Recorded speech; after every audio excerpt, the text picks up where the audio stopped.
Assalamualaikum warahmatullahi wabarakatuh. Perkenalkan, nama saya Siti Atika, mahasiswa Fakultas Humaniora, Program Studi Bahasa dan Sastra Arab, UIN Maulana Malik Ibrahim, Malang. Di sini saya akan menyampaikan materi PBAK Fakultas yang dilakukan pada tanggal 2 September 2021. Materi pertama yang disampaikan oleh Bapak Dr. Halibi MPD selaku Wakil Dekan Bidang Akademik yang membahas sistem pendidikan di perguruan tinggi. Berada di Fakultas Humaniora adalah hal yang perlu diperhatikan dalam menjalani pendidikan. Yang pertama adalah sistem perkuliahan. Sistem perkuliahan yang ada di UIN Maulana Malik Ibrahim, Malang, khususnya di Fakultas Humaniora, yang pertama ada sistem kredit semester. Mahasiswa akan disuguhkan beberapa mata kuliah di semester 1 sampai semester 7. Mahasiswa akan memilih mata kuliah, tapi untuk semester 1 tidak ada karena sudah dipaketkan otomatis oleh kampus. Yang kedua ada beban. Mahasiswa tidak bisa langsung melakukan 150 SKS yang akan ditempuh selama kurun waktu 8 semester. Dan yang paling banyak adalah skripsi sebanyak 6 SKS. Jika mata kuliah ada 2 SKS, maka skripsi setara dengan 3 mata kuliah.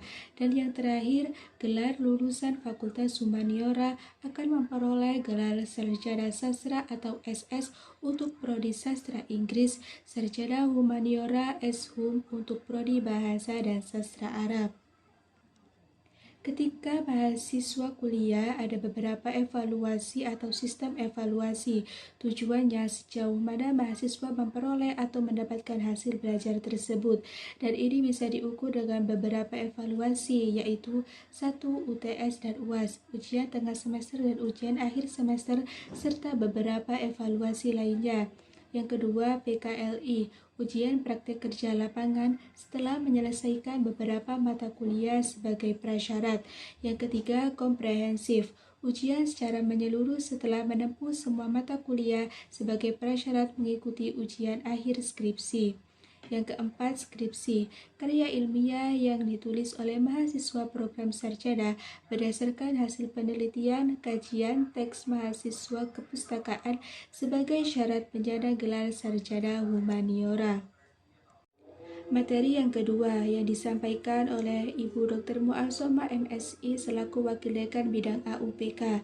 Ketika mahasiswa berada di Fakultas Humaniora dan bisa secara offline, ada beberapa fasilitas yang bisa digunakan untuk dimanfaatkan. Yang ke satu, ruang kuliah. Yang kedua, ruang perpustakaan pusat UIN dan perpustakaan fakultas. Yang ketiga, ruang SAC untuk ruang belajar mandiri, berkelompok, berdiskusi, nonton bareng, dan membaca berbagai genre buku. Yang keempat, home theater, tempat untuk seminar, nonton bareng, berbagai acara mahasiswa seperti drama, menari, puisi, musik, dan lain-lain. Yang kelima, auditorium yang dilakukan untuk seminar, lomba-lomba, dan berbagai acara mahasiswa. Yang keenam, lab bahasa multimedia. Yang ketujuh, galeri seni, memperdalam hobi menari, bermain musik, dan gamelan. Yang kedelapan, galeri kaligrafi. Yang kesembilan, meeting room untuk ruang rapat dan ruang ajian akhir mahasiswa. Selanjutnya, tentang keuangan yang sering dipertanyakan oleh para mahasiswa. Di sini keputusan Presiden untuk keuangan mahasiswa adalah UKT. UKT adalah uang kuliah tunggal dan bukan SPP. SPP jumlah pembayaran setiap mahasiswa sama antara mahasiswa yang memiliki kemampuan ekonomi berlebih dan mahasiswa dari keluarga yang kurang mampu. UKT ini sharing pembayaran, saling membantu atau ringan sama dijinjing, berat sama dibikul. Yang kedua ada banding UKT. Banding UKT dilakukan setiap semester sebelum dilakukan registrasi ke semester berikutnya. Pengumuman selalu dilakukan secara online, demikian juga pemberkasannya. Banding UKT bisa makin turun 1 grade, bisa juga naik. Selain itu, ada fasilitas beasiswa yang bisa diakses mahasiswa. Ada beasiswa prestasi, LPDP, Al-Zawa atau Lembaga Zakat dan Wakaf milik UIN Maulana Malik Ibrahim, Malang. Materi ketiga yang disampaikan oleh Ibu Dr. Galun Nur Rohmah MPD, MED selaku Wakil Dekan Bidang Kemahasiswaan dan Kerjasama. Visi Fakultas Humaniora adalah terwujudnya Fakultas Humaniora integratif dalam memadukan sains dan Islam yang bereputasi internasional. Dan adapun visi misi Fakultas Humaniora adalah 1. Memberikan pemberian dan pengembangan kemahasiswaan berbasis nilai-nilai Islam dalam membentuk mahasiswa yang memiliki kedalaman spiritual, keagamaan, akhlak, keluasan ilmu, dan kematangan profesional. Yang kedua, menyelenggarakan kegiatan yang memacu penalaran dan minat bakat dalam bidang humaniora, budaya, teknologi, dan seni budaya yang bernafaskan Islam.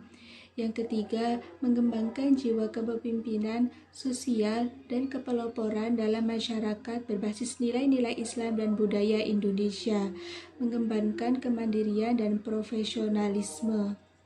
Materi yang keempat yang disampaikan oleh Bapak M. Asdan Fanani SEMM selaku staf bagian administrasi dan kemahasiswaan. Pada prinsipnya, layanan administrasi humaniora terdiri dari layanan akademik, yaitu 1. Layanan ujian proposal skripsi. Jadi, mahasiswa di tingkat semester 7 atau semester akhir akan mengikuti pengajuan proposal skripsi. Yang kedua, layanan ujian skripsi. Yang ketiga, layanan ujian hensif. Yang keempat, layanan distribusi KHS atau ketika akhir semester KHS tercetak oleh kantor pusat, kemudian bisa diberikan kepada mahasiswa dan bisa mengambil secara langsung. Yang kelima, layanan praktik kerja lapangan atau PKL adalah salah satu layanan yang dilakukan oleh tim administrasi akademik yang mana praktik kerja lapangan ini masuk dalam SKS.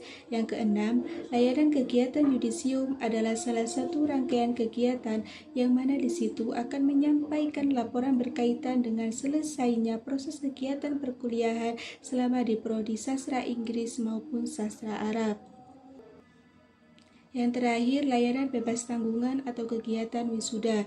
Setelah lulus, rangkaian proses selesai, kemudian mahasiswa juga sudah selesai dengan mata kuliah yang ada bebas tanggungan. Di sini, melayani seluruh proses administrasi mahasiswa yang berkaitan dengan persyaratan-persyaratan apa saja yang bisa dipenuhi oleh mahasiswa agar bisa mengambil ijazah dan transkrip nilai.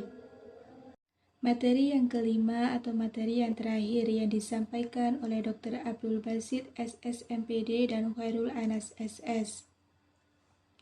Sejarah Prodi Bahasa dan Sastra Arab. Program studi Bahasa dan Sastra Arab adalah salah satu bagian dari Fakultas Humaniora UIN Maulana Malik Ibrahim Malang yang penyelenggaraannya didasarkan pada SK Dirjen Bin Bangga Islam nomor E-107-1998 tanggal 13 Mei 1998 tentang penyelenggaraan jurusan Arab atau Bahasa Program Studi Bahasa dan Sastra Arab. Pada tanggal 16 Juni 2007, jurusan Bahasa dan Sastra Arab telah memperoleh status akreditasi dengan nilai A berdasarkan SK Ban PT nomor 013 atau Ban PT _AK X @S1 PI 2007. Adapun spesifikasi prodi Bahasa dan Sastra Arab adalah Masa studi perkuliahan paling cepat 8 semester, paling lambat 14 semester. Yang kedua, jalur masuk. Calon mahasiswa bisa mendaftar melalui jalur tes SNMPTN, SPAN-PTKIN, SBMPTN, UMPTKIN, Mandiri Tulis dan Mandiri Prestasi. Ada Mandiri Luar Negeri dan beasiswa. Yang ketiga, gelar lulusan. S.Hum untuk sarjana humaniora. Yang keempat, kurikulum kampus merdeka, akreditasi dan sertifikasi, terakreditasi A dan mendapatkan sertifikasi internasional AUNQ. Jumlah dosen dan tenaga pendidikan, terdapat 33 dosen tetap di program Bahasa dan Sastra Arab, lulusan perguruan tinggi di dalam maupun luar negeri, dan 18 tenaga kependidikan. Beban SKS. Mahasiswa wajib menyelesaikan 159 SKS pada perkuliahan di program studi Bahasa dan Sastra Arab. Kriteria kelulusan: ahli bahasa dan sastra Arab, guru bahasa Arab, penerjemah bahasa Arab, pendamping manasih haji di bidang bahasa Arab, konsultasi bahasa Arab di Balai Bahasa, pemandu pariwisata umroh haji, dan jurnalis atau diplomat.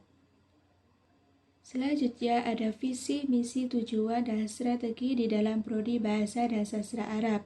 Visi, terwujudnya program studi bahasa Arab integratif dalam memadukan sains dan Islam yang bereputasi internasional. Misi, 1. Mencetak sarjana bahasa dan sastra Arab yang berakhlakul karimah. Yang kedua, menghasilkan sains, sastra Inggris yang relevan dan budaya tinggi. Tujuan, 1. Memberikan akses pendidikan bahasa dan sastra Arab yang lebih luas kepada masyarakat. Yang kedua, menyediakan sarjana bahasa dan sastra Arab untuk memenuhi kebutuhan masyarakat. Strategi, menyelenggarakan Tridharma Perguruan Tinggi Bahasa dan Sastra Arab secara integratif yang berkualitas. Sekian materi yang saya sampaikan. Apabila ada kurang lebihnya, mohon maaf yang sebesar-besarnya. Wassalamualaikum warahmatullahi wabarakatuh.